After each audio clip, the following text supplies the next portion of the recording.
We're here. George is on mute. Evening. Oh, I'm still on mute. No, I'm not. There we go. It's a great start to the show, George. Hey, listen, rewind. This is what happened when they leave me in charge, and I have this all-star lineup of misfits and malcontents. It is George with Toilet Titles. We are doing the roundtable. We're not going to spend 50 minutes doing intros like we normally do on this show. With me to the left is Nino Brown _T2T. To my right, Jared Gray, a.k.a. Boomer. Down below me to my left, we got Mandarin 5447, a.k.a. Sean. And right below me to my right, my brother from another mother, Jason, at BFT Jason, who once again is live streaming from Love's, the local truck stop. What an evening. So I reached out this evening, see if I could get some people to come on and do this little roundtable with us on Sunday night. Nobody that was professional could do it. So these guys volunteered, and here we are. We really don't have much of a game plan going in. We're just going to jump right into this. Nino was kind enough to do some notes talking about the NFL pup list. Teams are reporting this week. There's lots of players on the pup list. There's lots of people on the NFI list. Nino, since you came up with the list, why don't you take it? Give us some names. Give us some thoughts. All right, I'll go three teams at a time, and then you guys can start rattling off what you think. We got Atlanta with Dion Jones, big. Baltimore, J.K. Dobbins, and Gus Edwards, and Buffalo with Darius White. What do you guys think about those three teams and those names right there? Let me pop off on Dion Jones. It tends to happen a lot with him. However, it always seems, if you're an IDP guy, you know I'm an IDP guy. He has been outplayed by the number 2 guy every time somebody else comes in. We saw Devondre Campbell do it. Now Devondre Campbell's done it everywhere he's went, so that's why Green Bay finally signed him to a big deal. Last year we watched Oluokun do it, and he got moved because they're still sold on Dion Jones for some stupid reason. And yet Michael Jones, when he came in, he outplayed Dion Jones. Or Michael Walker. So yeah, give me my Michael Walker shares. All right, now how about them Ravens? I see a lot of passing going on. Who wants to take that? I mean, I don't think anybody's surprised seeing both Gus Edwards and J.K. Dobbins on the pup list there. Dobbins, more and more reports are maybe not ready for the start of camp, not ready for start of week 1. Like, I don't know, that is getting more and more worrying. But Gus Edwards had an injury last year too. Him not starting camp right away, it is what it is. I do worry for the Ravens, though, because they didn't really address running back in any other way, shape, or form. So if they're both unable to go by week 1, they're pretty screwed. Mike Davis. I know. I know Jared likes Mike Davis. Well, the only reason I like him is I took him my last pick as SFB. But my big thing here is we watched Ian Rappaport post it, that he probably wasn't going to be set up for camp, wasn't be ready for week 1. And then here comes J.K. Dobbins off the top rope, just like, listen, mother lover, this is bullshit, right? And it goes live, during the Pat McAfee show, and they're like, yo, he is on you right now. And then he roasted you. They said. Yeah, they roasted Ian Rappaport, man. I mean, absolutely slammed him live on the show, and then he wasn't lying about it. So who really looks worse here? Now, because to me, it's JK. JK, come on, bro. The truth hurts, man. Yeah, truth hurts. But I put up a post on Twitter saying, if you guys aren't really buying in on that Bateman Lamar train, you guys are nuts, dude. Lamar's about to go off about 6 to 8 games for those first couple weeks with no running. He's about to put the team on his back. Bro, Mark Andrews. He's got to catch the ball. That means Lamar's throwing it. I'm telling you, it's going to go off. Tre'Davious White, he's a big hit in that secondary, man. Oh, yeah. But listen, they got Kyrie to him. I hope Tre'Davious White misses at least the first 3 weeks of the season. And that's just because the Dolphins play him week 3. Now, you're missing a guy. Byron Jones is out too. So Byron will be back though. Byron will be back. I'm not. All right, I'm not but it's stressing probably about at least Byron. 4 weeks. Well, let's go into 3 other teams. Listen, I'm really not concerned about any of these guys missing time right now to start the season. I'm J.K. concerned about Dobbins. rookies. I'm concerned about rookies. I'm more concerned about rookies. Listen, you could be concerned about J.K. Dobbins just because, like, the last couple of years, he really hasn't played a whole lot. Like, he sat out all of last year. His rookie year, he only touched the ball 134 times in the rushing and that was the department. second half of the season, to be honest. Yeah. So, I mean, and you're looking at Dobbins for 3 years and not a whole lot of touches or anything going on. So you could consider him like the rookie and be worried about him, even though he's been in the NFL system. He's there for, to learn all the little ins and outs and whatnot. But I think he'll still start the season. Like he said, when he blasted Ian Rappaport, he said he'll be ready for the season. He said he'll be ready week 1. He didn't say anything about off season or when they report or anything like that.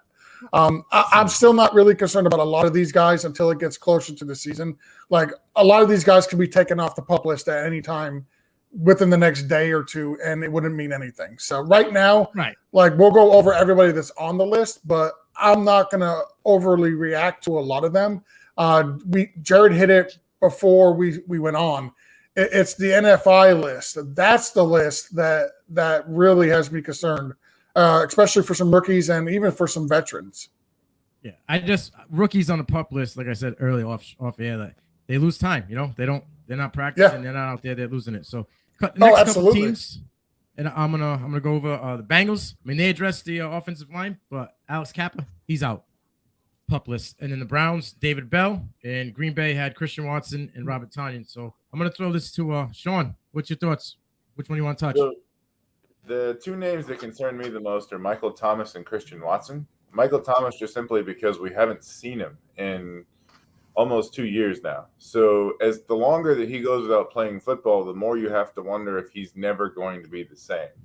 If whatever this injury is and the recurring surgeries that he's had, whatever damage he did by originally playing on it, you have to wonder with an ankle if it's just never going to get better. And with Christian Watson, as I've written in an article before, everything about Aaron Rodgers is about timing. Everything about his relationship with Davante Adams was about timing. He knew exactly where to throw the ball. He knew exactly when to throw the ball.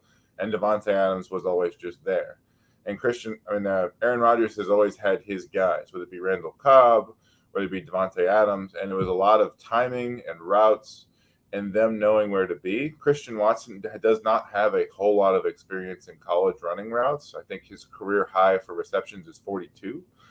So realistically, he was drafted because of his size, his speed, and the potential that he has. But as far as his rookie outlook from a fantasy perspective, the fact that he's not going to be, at least in the first part of training camp, is concerning. With Michael Thomas, it's more of just, is he ever going to be the same? We see him running routes. We see him running routes in shorts, but until we actually see him play football and see the Michael Thomas that, led the league in receptions a couple of years ago, those are the 2 names from a fantasy perspective that make me the most worried. Yeah, Jared. So my issue with Michael Thomas is the first video I saw him a year after surgery was him doing box jumps with one-legged. That's a therapy that I see 4 months in, not a year later. If you ever seen a red flag in your life in football, that's it. Oh, yeah. Huge issue to me. Well, so one thing we talked about, you mentioned was Alex Kappa, who came over from the Bucks, being on the PUP list. But one thing you didn't mention is La'el Collins being on the NFI list. That's 2 huge acquisitions on that offensive line that are right now not going to be playing football, trying to learn a new offense, trying to gel with their new quarterback, brand new offensive line, right? So, a lot of times with those offensive lines, you talk about continuity and you start that here and now, and they're not going to be on the field with Joe Burrow. Cincinnati proved they could do it without a decent offensive line, but they thought they solved it here. I worry that either one of them won't start the season. It's too early for that. But again, it's kind of like rookies. These guys switch teams, so they're not getting reps with their new quarterback, with their new teams, with their new offensive lines. could that be a downside for somebody like Joe Mixon, who's got to run behind those guys? It's a massive upgrade when they're on the field, but both of them, 2 guys on the same team, not there. 100% agree. Those guys weren't there last year, and they still played pretty well. So, no, but I agree with Jason. The fact that they've made it a point to go out and address this. And 2 out of the 3, they signed 3. 2 out of the 3 are now one's on the pup and one is on the NFI. So it's like not a good start. Volume. The more volume you get, the more reps, the better you are. But especially considering how efficient that offense was. They had 12 passing receptions of more than 50 yards last year. I mean, you're going to see a certain amount of regression in that particular area. So if the offensive line is not there, you'll see a lot more towards what we saw in the Super Bowl, because teams are going to change their defensive strategy. People aren't going to do, press 0 on Joe Burrow and Jamar Chase. I mean, the Baltimore Ravens proved that doesn't work. So you're going to see a difference in defensive philosophy, and they're going to have to be able to change it up, which means they're going to have to run the ball. Okay, so a couple other names, a couple other teams. We got Indianapolis Colts with Darius Leonard. Los Angeles Rams. Jalen Ramsey's on the pup list after having shoulder surgery. And then Georgia's Finns with Byron Jones. My Patriots, James White, David Andrews, and Jabril Peppers. So, George, what do you think? Talk about your man.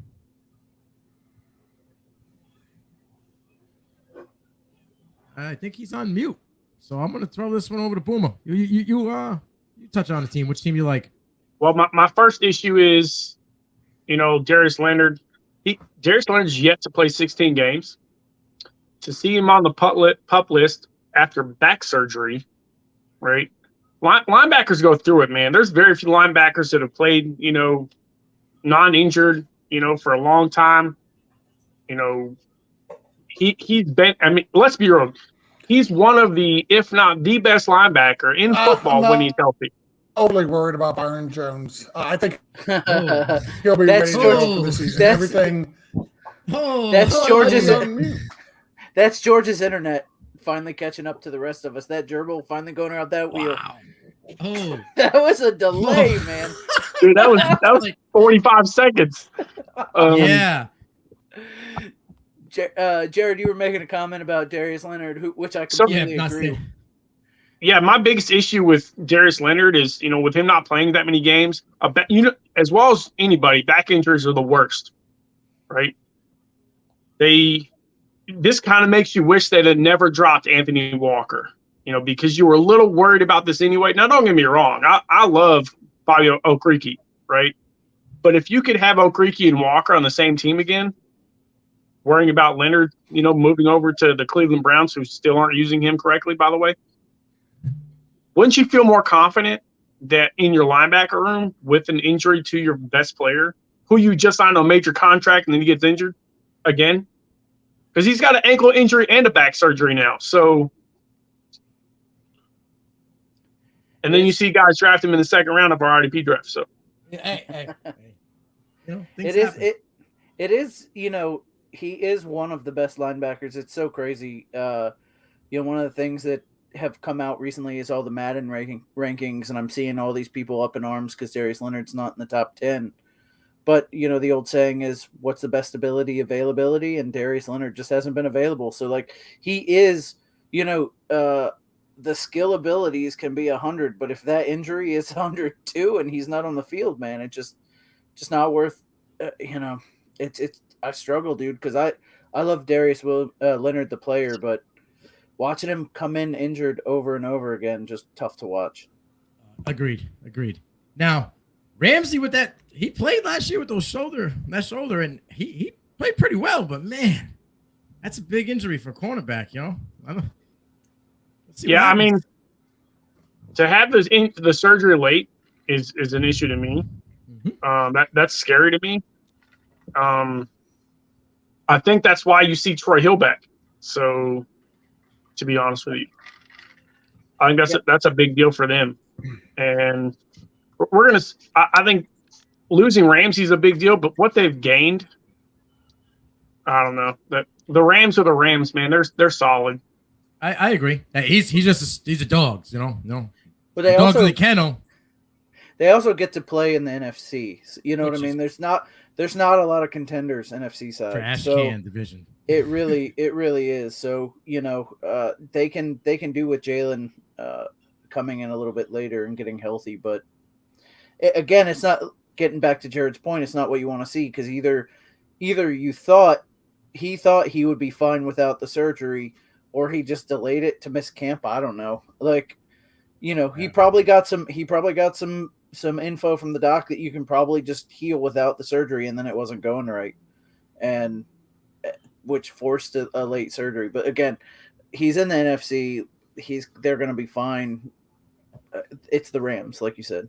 I think he still plays week 1, week 2. I'm not really worried about it. Yeah. I do too. I mean, the next, my Patriots are on this list, and like I said off camera, I'm kind of, even though it's a bad thing that James White's on the pup, I'm kind of excited because I think Strong will get some more reps, and he could take over a little bit more of that receiving role. Obviously, I'm with Jared with the Ramondre Stevens train this year, but I do think Strong will get more of a carry. I have heard that Brooks is going to get redshirted. So, Strong, what do you think? What's your thoughts? So with White in particular, up until a couple weeks ago, they were talking about him walking with an uncomfortable gait. And people don't necessarily think about it, but the hip injury is more or less what ended Ryan Fitzpatrick's career, and the hip injury is actually what ended Bo Jackson's career. So, I mean, you're talking about an injury that is not, I mean, when I was in the military, I saw 18-year-old guys who would go down for the count, weren't the same for years, who they had one hip injury, and that's what it is.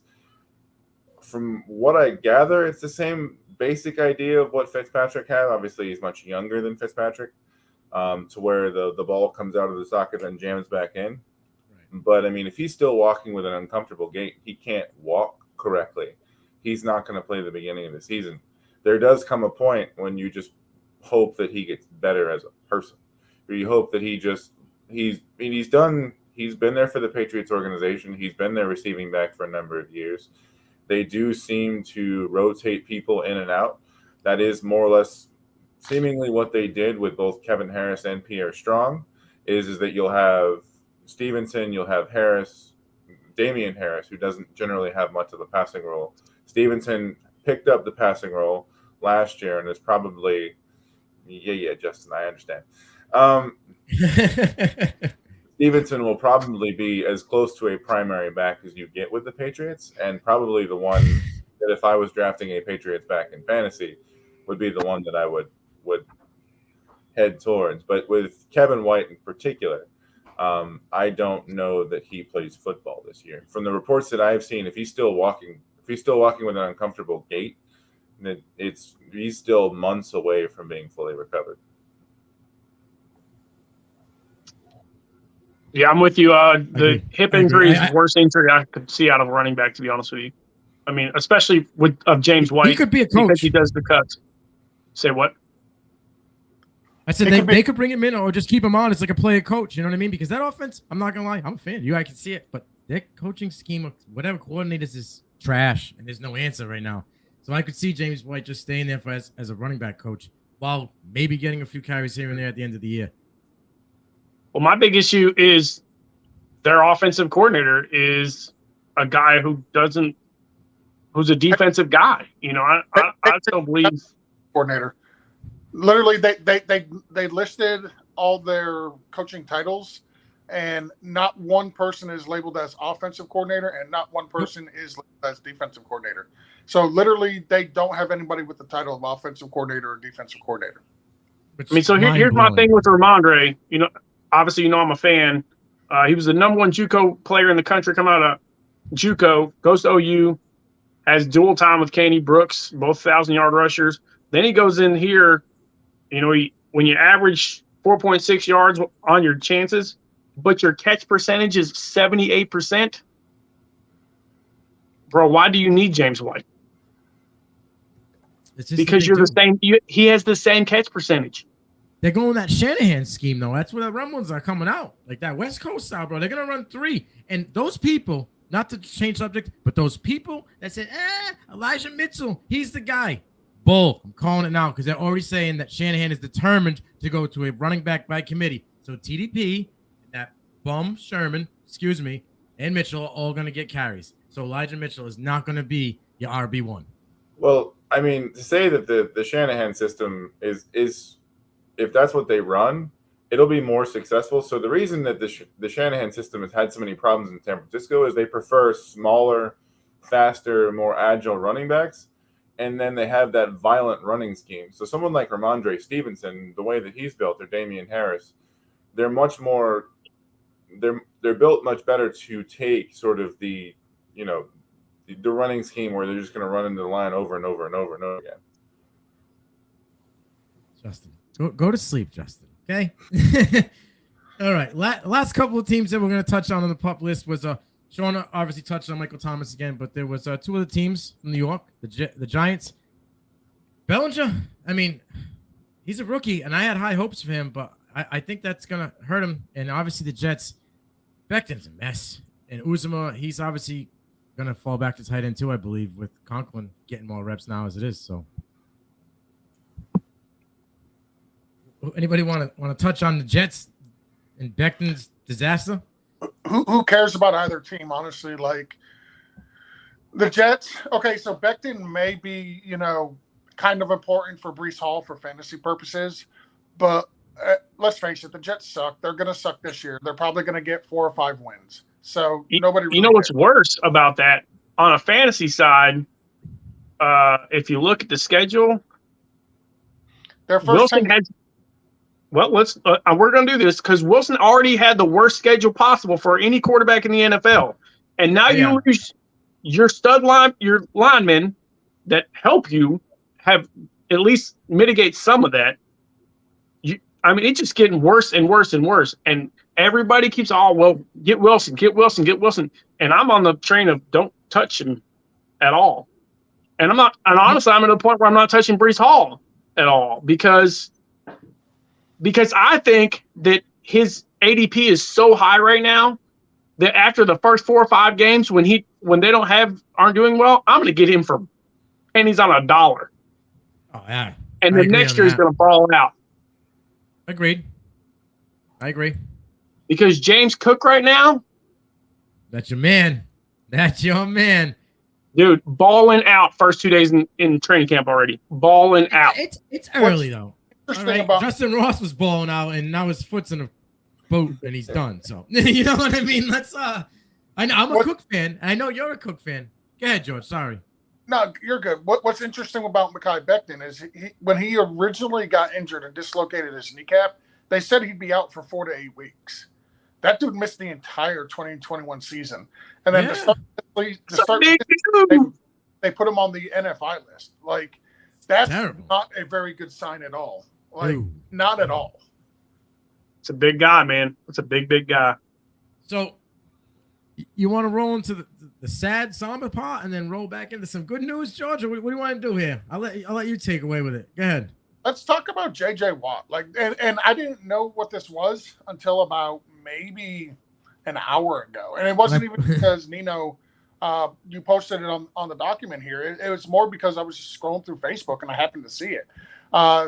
So if you're not familiar about what J.J. Watt did, he came across this post. This lady tagged him on Twitter saying that she was selling her pair of J.J. Watt shoes and she was selling a J.J. Watt jersey to help cover the costs of the funeral for her father. And she tagged J.J. Watt in it, and I don't think she was expecting anything of it other than, maybe somebody who follows him sees it and helps with a GoFundMe or whatnot. But he ended up replying saying that he's basically going to take care of the entire funeral for her. Yep. And told her not to sell her stuff.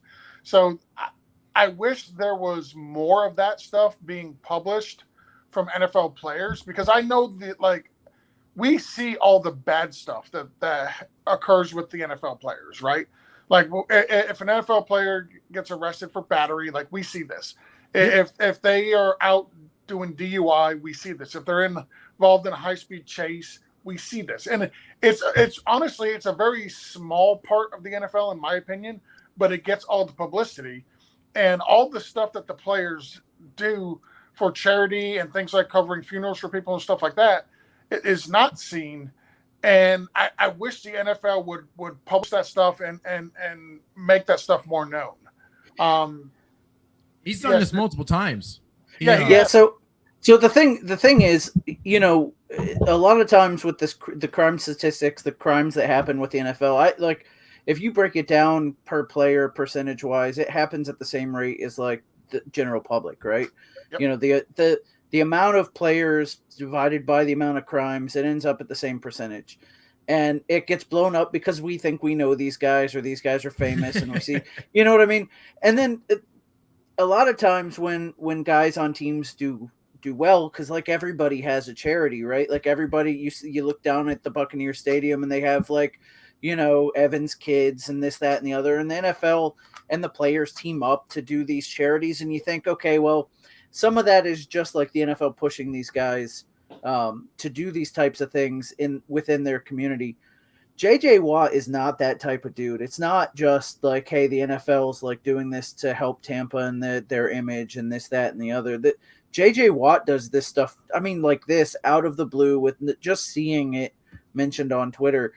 And those are the kind of guys, that do the stuff that you really need to shine the light on. And it happens, I guarantee you it happens every day. And I would guess that because a lot of these guys come from like areas that really need some assistance, and they go do this stuff, like they should be blowing this way more up than it does. But you know what, the violence and the crime sells, and JJ Watt's a good story for 5 minutes and you move on to the next thing. And that's kind of just unfortunate.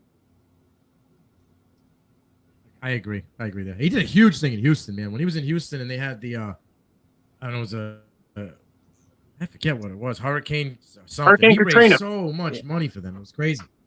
Yeah. He should have been named Man of the Year for that. I believe he raised like over $12 million. I believe so. Or 15 million. something like that. It was ridiculous. Yeah, it jumped like $5 million off the rip too. It was crazy. Yep. Yeah, it was like 5 minutes in. It was Oh, wow. like $5 million. It was crazy.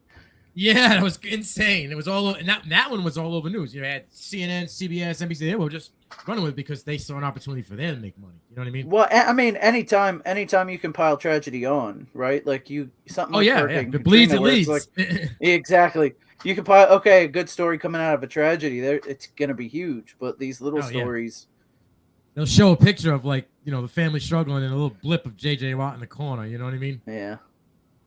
Now, obviously, George, we talked about that sad news with coming out of Houston with John Metchie being diagnosed with leukemia. It is.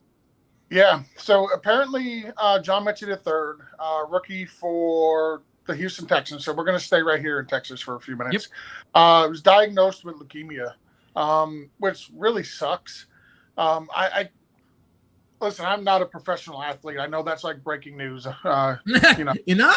it might be shocking to some, but I'm not a professional athlete. I've never worked my entire high school career, my entire college career to get to the top 1% of the top 1% in my profession to play professionally, and then have it literally ripped away from me after being drafted in my first season in the NFL. So knee out too, ACL, and then think you're coming back. Yeah, like so I did play football in high school. I played Pop Warner, but I like I said, I'm not a professional athlete. I didn't choose that career path and try to excel in it. That wasn't in the cards for me. But I can't imagine, you know, these guys working as hard as they do, dedicating their whole entire career. And to me, Metchie seems like one of those guys where, yeah, he's super talented and he's athletically gifted and whatnot, but it was also something that he had to work at to get there. It wasn't something that just came naturally to him to where he could, you know, slack off on the side and not have to put as much effort into it to get to where he was or where he wanted to go. So for him to be diagnosed with leukemia, and granted, they caught it early and it is treatable, but still, it sucks. It absolutely sucks. All right, you want to say something, buddy? Yeah, so I don't know if people know James Conner's story, but James Conner got leukemia while he was in college. Yep. And, you know, he was expected to be a first-round draft pick. He sits out a year, deals with leukemia, comes back, 1,300 yards, phenomenal year for Pittsburgh, gets drafted into Pittsburgh, which is even better for him, to be honest with you. Gets to stay home. I really hope James Conner reaches out to John Metchie and gives him his story, helps him out, because there's very, very few guys who have fought and won cancer and got to be the top 1% of their profession. And James Conner is one of those guys that can actually say that. Now, in another sport, last year, Trey Mancini for the Baltimore Orioles, he had beat cancer. He came back, and I think he hit 30 home runs and was close to 300 batting average, which is unbelievable. Anybody that can beat cancer and just live a normal life, never mind still be a professional and excel, kudos to you, you know? Yeah, Sean, absolutely. you want to say anything? And it is one of those things like Jason was talking about before, where as a community, we do often spend so much time on sort of watching it burn. Various stories, just that's more or less what people talk about, even in the general public, just about celebrities and things like that. I think this is a time for our community, with, you know, fantasy analysts, whatever it might be, to sort of send the outpouring of support to John Metchie, because it's got to be a relatively deflating thing. Now, I'm sure he's gone about it like, I'm going to beat this, I'm going to come back, because when you are that dedicated, when you make it to the NFL, you have to have at some point had that mindset, regardless of what happens, I'm going to make it. But I think from our perspective, similar to James White and how you just hope he lives a normal life and can walk and, you know, gets out of this 100%, with John Metchie, the first thing that I would say is just do whatever you can do to get better so you can be there for your family and your friends. And I understand that they caught this early and that, you know, he has the best doctors that money can possibly buy. But as somebody who, I lost my father to cancer, like, I understand the struggle that fight is. So for me, it's just telling him that, you know, we're all here for you. We all have, you know, we've all known somebody who went through that fight, who, you know, at some point either made the struggle or didn't. That your first thing should be there for your family. And if you can come back and play football, everyone, all fans of all sports teams should be there for you, because regardless of whether or not you like the Texans or not, he's done something that no one else has really ever done. And not only that, we can all sort of be there with him to sort of, once he finally steps back on a football field, whether that be next year or the year after. I mean, it's one of those things where, I mean, there's nothing like it, because it's going to be sort of the top of the mountain for him. Even if he never becomes an all-pro player or anything like that, he did something. He fought, he came back, but at the same point, you just kind of want to say, you know, my heart goes out to you, and I hope that this all turns out well for you in the end. Well, and you know, jumping on what you said too, like, he's now in the NFL, right? Like, he's got the doctors, he's got the insurance, right? Like, that's Best huge. Of the best. That's huge, especially, you know, I can't imagine going through that as, like, even as a college player, like we just talked about with Connor. Like, you know, I don't know how the college. So, by the way, we do have to mention that Justin survived cancer, and he is at the top of his game. So, like, they, you know, he was able to make that comeback and be at the top of his game. He's not here with us tonight. He's working, but he's here in our heart, though, Jason. He is absolutely, right. absolutely. He's here in spirit all the time. Yeah, man. So being able to make it to the NFL got him the best doctors, the best care and good health care. So that's huge in helping him recover too. Can I just say one thing about Justin real quick? Because I know he's watching. Yep. It's not talked about enough with him, but, like, I'm very disappointed in him. And let me explain why. Like, these guys made it to the NFL with, like, James Conner went through leukemia and he made it to the NFL. John Metchie, he's got cancer, he's got leukemia, he's in the NFL.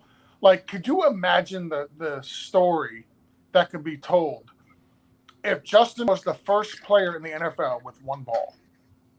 Like that story just writes itself. I didn't know we were putting that on the air. That story is never going to be told. It's only 9:30. It kind of hurts my heart. Well, so let me say, I wish Justin would have aspired for a little bit more. I will say, Justin Justin is the Lance Armstrong of fantasy football podcasting. He absolutely. Yes. We have He the chose a titles different route, Lance. and that's fine. But like, I wish I would have known Justin way back when, because I would have encouraged him to reach higher. That's all. Can we get a special graphic with something with the Lance logo and Justin somewhere mixed in together? That would be great. Justin, I love you, buddy. George, don't be mad at me. I'm gonna go off the top here because Coach just dropped a list, and I know Sean likes college football, so I want to know what you guys think about Coach's top 5 uniforms. I know Jared's ready to rip them. I know he is. Look at his face. Listen, I just ripped you for having one ball, okay? Jared, take the floor, man. You got this. Go ahead. I'm going to hit mute. I'm going to sit back, and I'm just going to listen to you rip these uniforms. Go, Jared, take the floor. You got this. It's all you. All right, here's the first issue. How is LSU even on this list?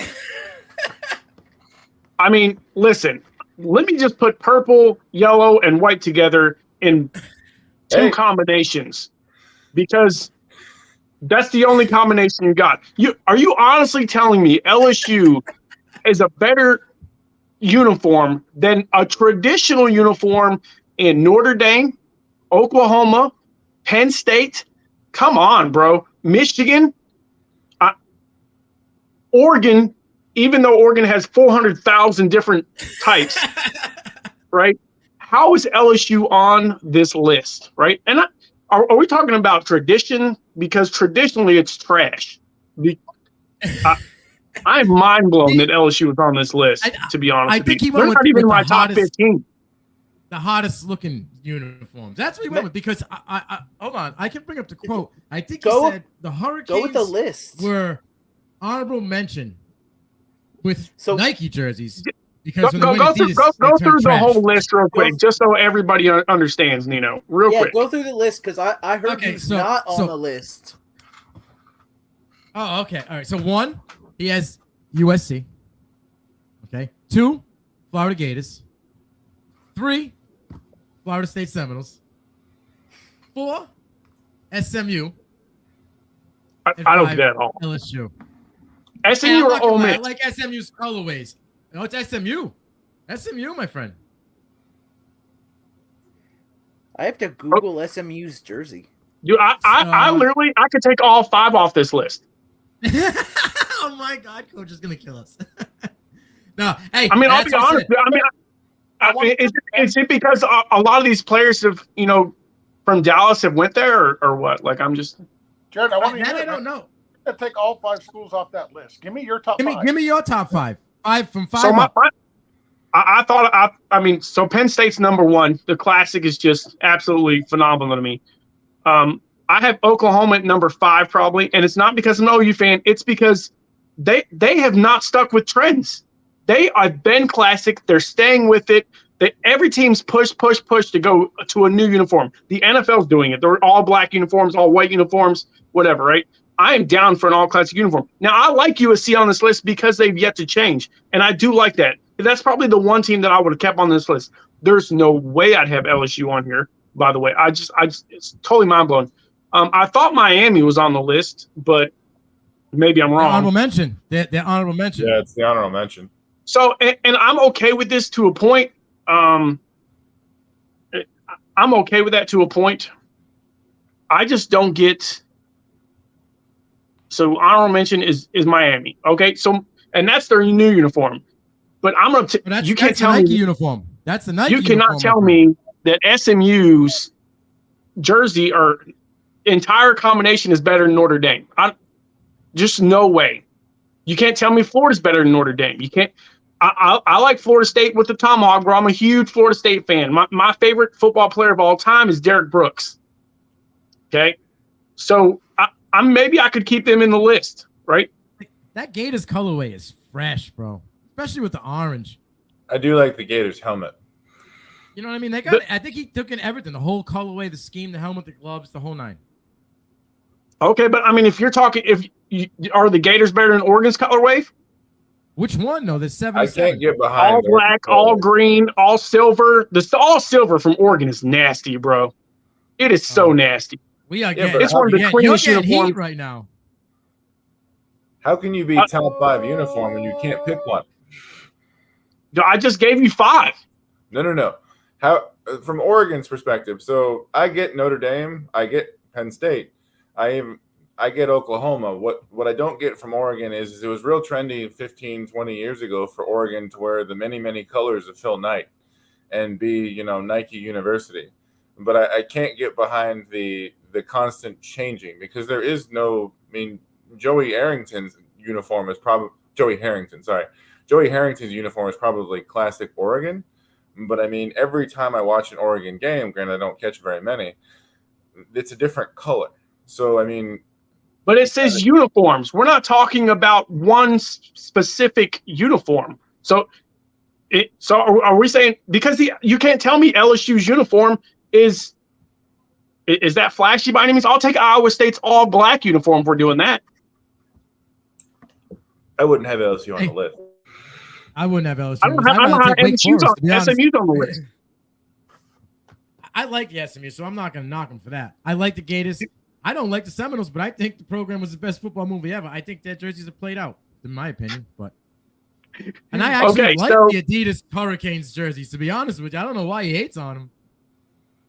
I just don't. Now, don't get me wrong. Like I said, Miami was on the list, and I'm okay with that. I would rather Miami be on the list than LSU in the top 5 because I think it's a good-looking uniform, right? But LSU's isn't. I'm going to put Notre Dame or Penn State in there way ahead of those for sure. It just seems like you're more traditional in what you like. But I'm not. I just brought in Oregon. Okay, but I guess, but that's true. But I'm looking at FL2 drink, and he matches my thoughts a little bit. Where like Notre Dame, their helmet's great, their uniform's bland. Penn State's Nittany Lions, they're blue and white, and that's cool, I guess. But there's nothing there. I'm not a college guy. I see the uniforms, they're fine. What is that? What's that saying, Jason? If they're good, you'll see them on Sunday. Yeah, if the players are good, I'll see them on Sunday. But you might not. What about Charlie Ward? One of the greatest football players in college football history went professional basketball for 14 years. You might have saw him on NBA and I did see him play for the Knicks, but he wasn't good enough to see on Sunday. He was good enough to go to the NFL. He was a Heisman Trophy winner. His career. Okay, how many Heisman Trophy? That was Eric Kraus. You want to go through the list of Heisman players that weren't good enough for the NFL? Well, most of them got injured. It's a pretty damn good list. That dude's one of the greatest two-sport athletes of all time, bro. He could have made the NFL. He would have made the NFL with no problem, and he probably would have started in the NFL on certain teams. He was good enough to make the NFL. He chose to go the safer route and make the same amount of money. So here's my thing with Charlie Ward. I think he was good enough to play in the NFL, but I don't think he would have been a great NFL quarterback. I think he would have been a journeyman backup quarterback his entire career. I think by going to the NBA, getting guaranteed money for him was the smart play. I agree. So, wow, Justin can't be on the you. stream, but he can constantly comment. Here's Jared. I just got to say, man, I get the Heisman thing. Danny Werfel was a Heisman winner. Not good enough to play in the NFL. No, he sucked. Danny Werfel was also pretty old when he went to it. Who was the dude from Florida State that was like 79 when he won the Heisman and went to the NFL? Chris Winkie. Chris Winkie. Hey, but we got to talk about this. Chris Winkie went to, a startup Carolina team who had Tishimunga Biaka-Batuka at running back, who was a beast. He was a beast, right? Here's my question: can you name a wide receiver on that team? You probably didn't even know Tim Biaka-Batuka was the running back. Was Steve Smith there? I'll be honest. Was that like his rookie season? I could tell you who was on the Jaguars when they expanded the same year, but I could not tell you who was on the Panthers. Jake Delhomme, right? He was on that team too, wasn't he? Delhomme? Was Delhomme? Jake Delhomme was on a couple years later. Oh, I thought it was Winkie and Delhomme at the same time. I think it was. No, not right. Because it was Kerry Collins. Well, Kerry Collins came out and went to the Giants. Was with Delhomme. Delhomme beat them both out and took them almost to a Super Bowl or to a Super Bowl. Like I said, it's kind of like Brandon Weeden, right? Brandon Weeden went to a bad organization, didn't play well. My thing with Wiki was he was 90, so he shouldn't even been going to the NFL. Yeah, I mean that he shouldn't have won the Heisman that year. Can we agree on that? Yeah. Josh Heupel should have won the Heisman that year. Look what he does as a coach. He turns teams around with the blink of an eye. Josh Heupel honestly should have won the Heisman that year. It's just the facts. Just look at the stats. And then Florida State got embarrassed by Oklahoma in the Orange Bowl. It's the truth. Embarrassed. I mean, I guess it's a perfect segue to get into a draft because Justin keeps banging us away. But real quick, did anybody catch AB's new profession as a rapper at Rolling Loud this weekend? I saw this on Twitter. Oh my. Dude, his peers are giving it to him. He better find a new career because this was terrible. Anybody catch it? Listen, I used to listen to rap and hip hop like back in the 90s and 2000s, and that's when it was good. Agreed. Like today's rap is terrible for the most part. George has gotten old. Here and say that it's not good. It doesn't really surprise me. George has gotten to that age where nothing past his prime is any good. He's still listening to MC Hammer. It's like the MC Hammer era was the end for George. No, absolutely not. Listen, George had parachute pants. You know he did. I mean, I guarantee he did. And Vanilla Ice, can't touch this, all that. Ice, baby. NWA, Snoop. I used to listen to all of them. I can't stand it. Like there's no skill. I can't even understand a lot of these new guys. George is mumble rap. Are we hating my boy Eminem? Because Eminem's doing it. No, right. Listen, I'm talking about mumble rap. Oh, Le'Veon Bell, AB. Real quick. Eminem is close. Rap, one of the top 5 greatest rappers in ever. This is George. George is this close to getting, hey, get off my lawn territory. We're almost there. We are right around the corner from get off my lawn. Yes. So is AB still the president of Donda Sports? I think so. No, I so believe so. He's still Donda Sports. Oh, yeah. He's still with Kanye, 100%. Two Drink has it right. Beasley is way better than Lev Bell or AB combined. Oh, absolutely. I know he's a country rapper, right? I agree. Is he a country rapper? No. He's a rapper? Yeah. Go listen. You heard some of his stuff? When he was with Dallas, it was fire. Go listen. It's not it's not something I would check out, and the only reason we listened to it is because it was a running joke on the Blitz George and I used to do on Sunday mornings. Somebody would call in and talk about Beasley's rap, so we'd play some every once in a while. Yep. But it's surprisingly not as bad as you'd think it would be. It's a hell of a lot better than Le'Veon Bell's rapping. Well, and Antonio Brown's. So I haven't listened to it, so I can't say, but I will have to just go with the consensus on it that Antonio Brown is probably not a good rapper. No, it's like he's talking. He doesn't even have any kind of like. He's not in tune with anything. It's terrible. Hey, Sam Hunt's a better rapper. Seconds of a minute video. There you go, Sam Hunt. Yeah, I can listen to Sam Hunt rap. Ed Sheridan is a better rapper. I'm on the clock. I'm surprised he's not yelling at me. Hold on. Oh, he will be in a second. I'm gonna go live. So, I'm gonna go 4-4. I'm taking George Kittle. Let's roll. As a member of this panel Georgie, that actually enjoys modern rap and listens to it, I like rap. I mean, I like Russ. You know what I mean? I like rappers like that. You know, but I'm not into AB. I'm sorry. Hey, real quick, I wanted to ask you. You know, redraft season's here. Everything else. You know, get off the rap talk. Jared, hold on. Let Sean finish the sentence because we've cut him off left and right. Oh, sorry. So, as someone who listens to modern rap and I grew up with it and I understand mumble rap and drill and all of the many subsections of what modern rap is, I mean, this isn't new. Like, what was it? Shaq used to rap and, you know, all these athletes. A lot of it is the athletes have so many people around them who don't, like, we all grew up as musicians or want to be musicians, and someone finally said, hey, bro, not for you. And, I mean, they probably just don't have that. Granted, I mean, he's got one of the best rappers of this generation or of the previous generation as at least a business partner at the very least. I mean, I don't know particularly. I didn't watch the YouTube video. I've seen it on Twitter of Antonio Brown. I can assume it's probably not very good. I couldn't tell you positively or not. But, I mean, if Kanye is willing to let him do it, I don't necessarily have an issue with it because, I mean, Kanye is up there as far as this last, regardless of what you think of Kanye as a person. As a rapper, he's top 5 of this last era.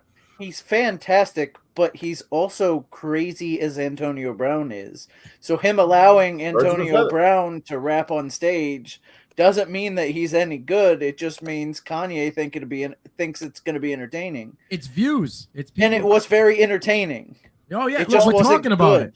We're talking about it. Other people have been talking about it. So that sometimes that's all they need. That gets them, views. That gets them out there. Rolling Loud is a big music festival, so for him to even be on that stage, I mean, I guess it's a good thing for him. But he got to perform a little bit better. As a promoter for Kanye to promote Antonio Brown, like he may be a terrible rapper, but business-wise, it makes sense because he's going to release small clips and small little videos of it, and people are going to watch it, and people are going to click it, and they're going to make money from it. So even though it's something that is just terrible and no good, and the guy has no talent whatsoever, if you're just looking at it strictly from a business perspective, and that's what Kanye is. Like, he's crazy as the day is long. I agree there with Jason. But as far as a business mind, he's got a pretty smart business mind, and he'll make money off of Antonio Brown's rapping, no matter how bad it is. All right, Jared, you were going to talk about we're in redraft season. Okay, so we're in redraft season. My biggest question, you've seen high ADP, low ADP stuff. Can you guys give me, before we get off the air, because, we're coming at about an hour real quick, if you could give me somebody that you were reaching for and that you're backing off of, like who's your bust candidate that everybody's really high on, and who's your, hey, I'm gonna go get this guy because I think he's gonna be better than his ADP. So I don't want to give you that guy because I'm getting ready to draft, and I don't want y'all to take the guy I'm pointing at. However, the guy I'm off of is Gabe Davis. I've been off him too. But here's the thing: I was in on him early, but now he's going off at like 21. Man, 21 is insane for Gabe. Yeah, I don't know. So 21 is insane for Gabe Davis. You will have to look. He's going to have to hit way bigger than it's even possible at this point to get value on Gabe Davis. Gabe Davis, I am out. He regressed 3 years in a row. His stats 3 years in a row have gotten worse. Outside of the 4 touchdown game, they've gotten worse. I'm taking my guy, the boom, Kadarius Toney. You and Coach, man, you've been on Toney. And I mean, it is ADP. Right. Bro, he's going to be wide receiver 1 on that team. Kenny Galladay can go walk somewhere. See you later. So the guy that tackle rate is insane. The guy that I want, the guy that I would be willing to reach for is T. Higgins. I absolutely love T. Higgins. Listen, Joe Burrow is a hell of a quarterback. Jamar Chase is going to be the big play guy. Like, everybody looks at how much of a fantastic year Jamar Chase had last year, but they forget he had 2 200-yard games. So a lot of his plays are big boom bust games. I want the guy that's going to be a lot cheaper. I can get him a couple rounds later, and I don't have to worry about him booming or busting because I believe he's ultimately going to be, a guy you can get that will finish as a top 12 wide receiver, and it's safe. And that's going to be T. Higgins. Well, what's his current ADP? In our 16-team draft, he went at 311, and that's 16 teams. So you're talking the 5th, 6th round. Okay, so what about Tyler Boyd? I was just going to say, dude, I had Tyler Boyd last year, and he was booming. Of Tyler Boyd. I think you have to get an injury to Higgins or Jamar Chase for him to return solid value. Look what he did last year. They were on the team. You're not going to listen. You're not going to feel safe putting Tyler Boyd in your starting lineup. I feel safe. I feel safe, dude. In most leagues where you start 1 quarterback, 2 wide receivers, 2 running backs, 1 flex, you're not going to want to put Tyler Boyd in that flex. Who plays in those leagues? More people than you would believe. That's the most common league. So, like, we play in these extravagant. George, was that like 5 years ago? Are you showing your age right now? Because most leagues I see have way more spots than that. There are millions and millions of people who play fantasy football who don't play Superflex. They're in wheelchairs.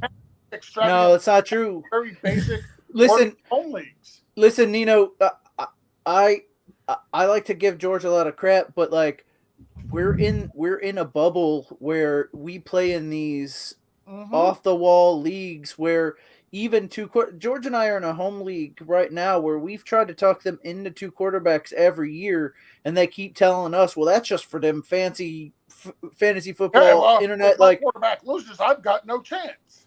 Exactly. So it is more common than you think. We're in a bubble where we like the different rules. We like a Scott Fishbowl. That would make the common person's head explode. We They're not looking for that. I'm in 30 plus leagues, and none of them is a 1 quarterback league. And Where none did of them. Wait, you just spelled out the problem. You just spelled out the problem. You're a guy in 30 plus leagues. That is in no way, shape, anything normal. I think you know. So here's my question with the Tyler Boyd. Back to this real quick. Yeah. Right. We're talking about a guy who had 67 receptions on over 90 plus targets, right?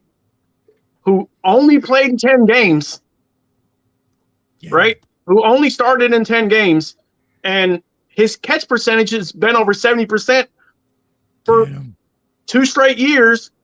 And here's my favorite part about it. He's a short. I mean, we're going to put Higgins and Jamar Chase on the outside, right? We have an unproven tight end that we don't like in Hayden Hurst, 4-year quarterback because he likes CJ Uzama. Yeah, you might like him, but his quarterback doesn't know him. You know who his quarterback knows? Tyler Boyd, who's been with him since the beginning. And he faces averaging 9 yards per target. And the 3rd-ranked cornerback on that other defense is going to be covering Tyler Boyd. So eating all day.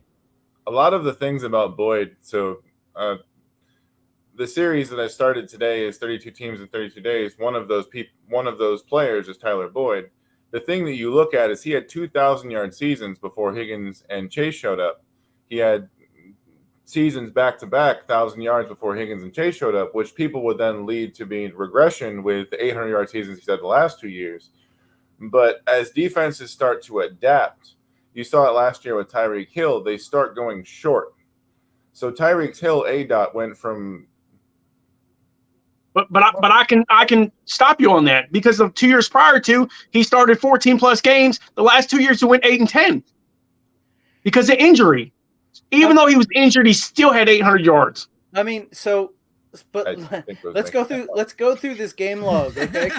Because as we progress through the season, Tyler Boyd got cut off. We cut him off again. Let's go through this again. Let him finish his sentence. All right, sorry. I was actually making the same point that Jared was, which is the short area target in the 3 wide receiver system is going to end up with more than the 90 so targets that he worked with the last year. But the big thing with Tyler Boyd is cost.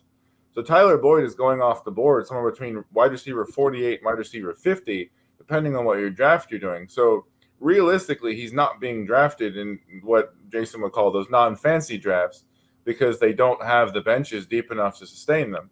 So realistically, in those drafts, he is a waiver wire pickup. But if you play with what they would call sharps, you're talking about the 4th or 5th wide receiver on your bench who can give you those 12 to 15 PPR points on any given week and is less likely to have the regression that Chase is because Chase was so dependent on those sort of low probability deep balls. Now, Chase will probably change up his game in the second year in the NFL.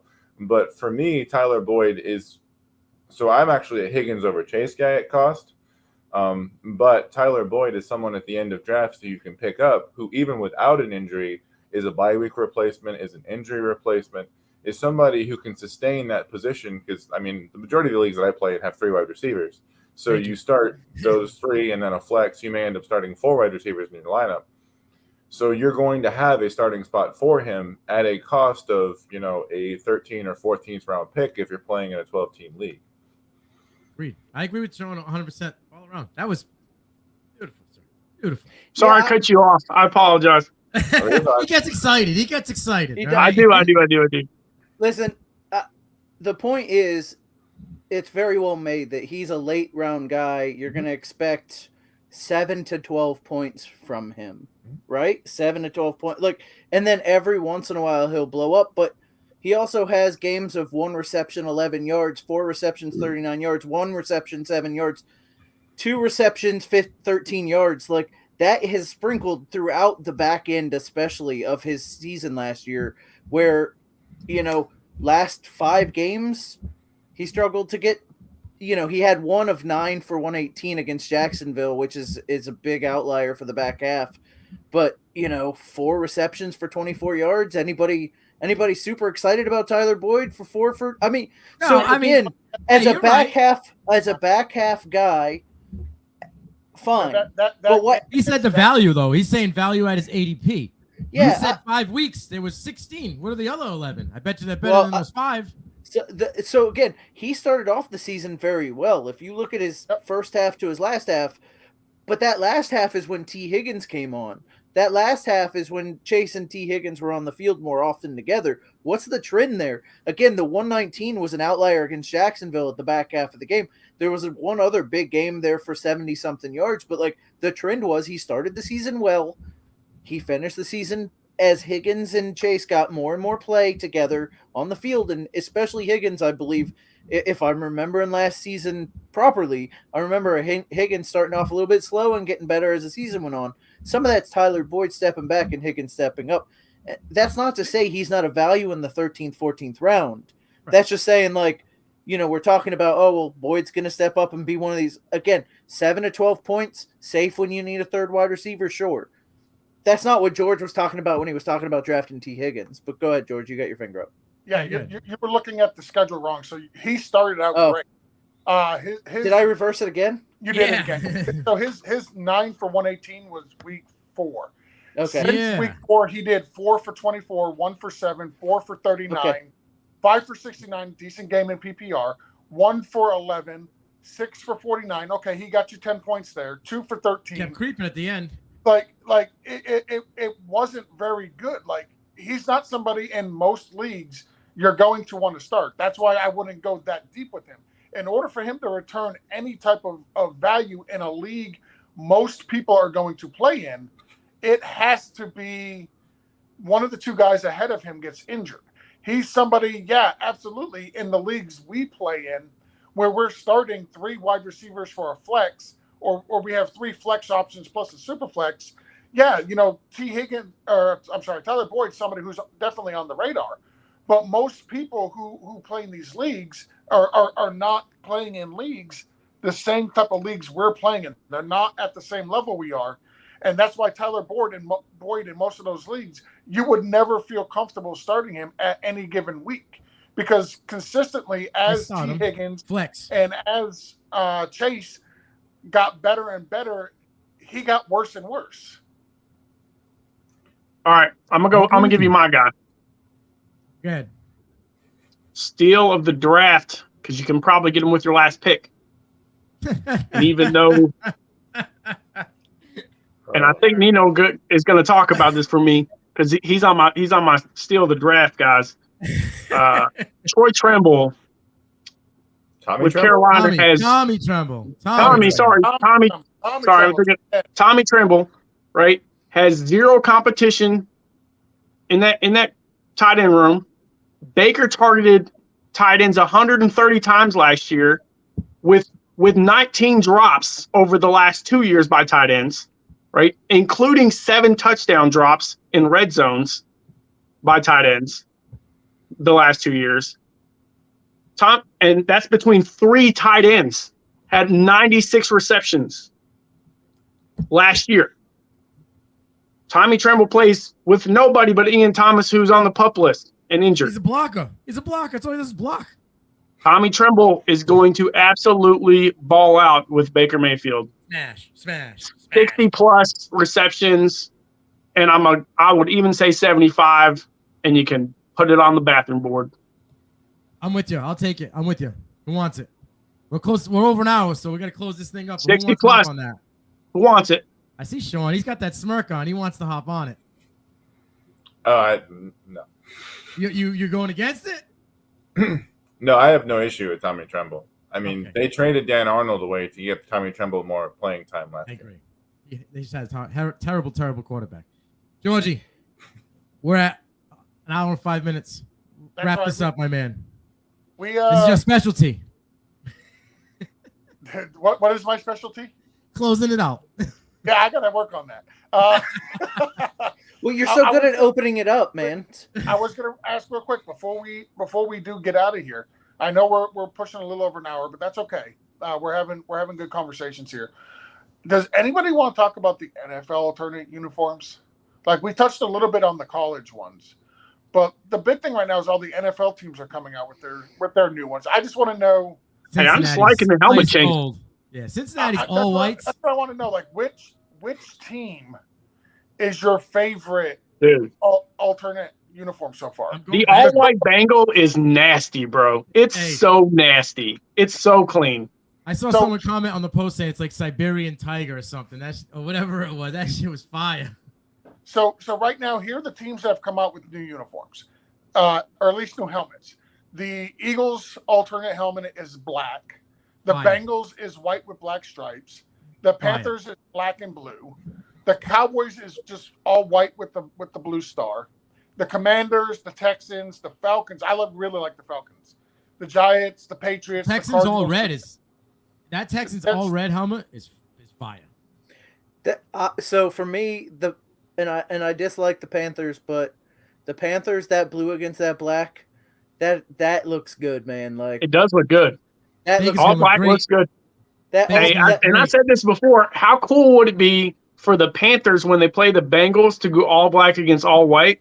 It would be so clean, bro. You know, it'd be way better. It'd be way better than the color rush. I can remember Tampa playing the Rams, and it was red versus yellow. It was ketchup and mustard. So the Bucks are wearing the creamsicles this year. I'm good with that. Listen. They've been trying to get. So the NFL had this rule about not changing your helmet in the middle of the season for a while. Yeah. So Tampa was looking to wear those creamsicles ever since they signed Tommy. Yep. And they haven't been able to get him in one of those orange uniforms. They want to sell them orange uniforms with Tom Brady's name on the back. Well, the Pats are bringing back the red ones. Pats Patriot. Thank God. They're the best uniforms ever. Flying Elvis and go kick rocks, dude. I love the classic, Patriot in a stance. I think it's one of the cleanest looks. I love it, dude. It's one of my favorite looks. I hate what about you, Sean? Which one is your favorite? Let's get you in here. I haven't seen most of them. The only one that I've seen is the Bears, which is horrible. That orange helmet. Well for them. It's so bad. So the Bears, I will say that the Bears, they literally took the product on the field and said, "How can we make that a uniform?" Poop. Yeah, it's so bad. And they did it. I mean, it matches so well. Sean, if you can, real quick, check your Twitter because I'm going to tweet you the list of all of the helmets. I just did that. I just tagged you in a list of all the helmets. Hey, you know what? Real quick, Georgie, we'll close out at 110. Sean wrote a fire article. We dropped that today, the first one. I'm not going to knock yours, George. Your 5 NFL coaches, top 5. Fire. But Sean dropped it, and he's got a big series coming. It's 32 teams. We were just talking about people at their current ADP. Sean, go get him.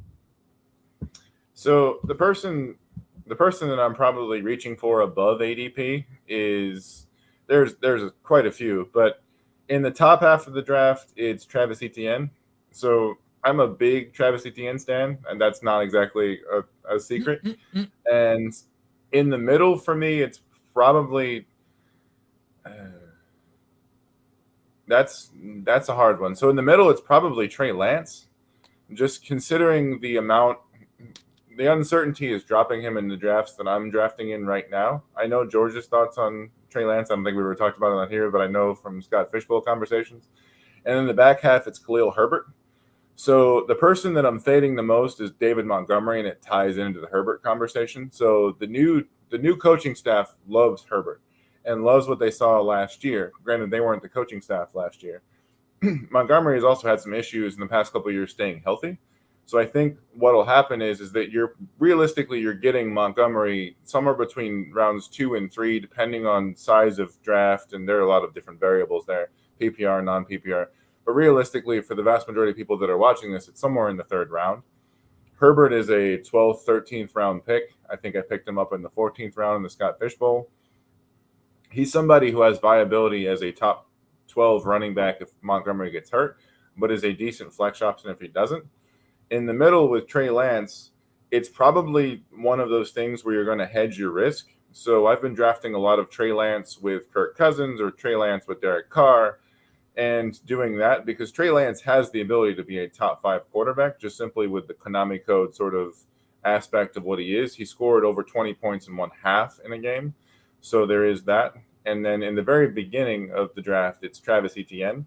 For me, I see DeAndre Swift. So people, all of the many negatives of he's going to be in a shared backfield if Robinson comes back and he plays on a horrible offense, those were all things that were said and then we saw with DeAndre Swift last year. The problem is that you have the same situation where you don't have the pass catchers that are going to demand the targets. Christian Kirk will demand some targets, but not a lot of them, not an overwhelming amount.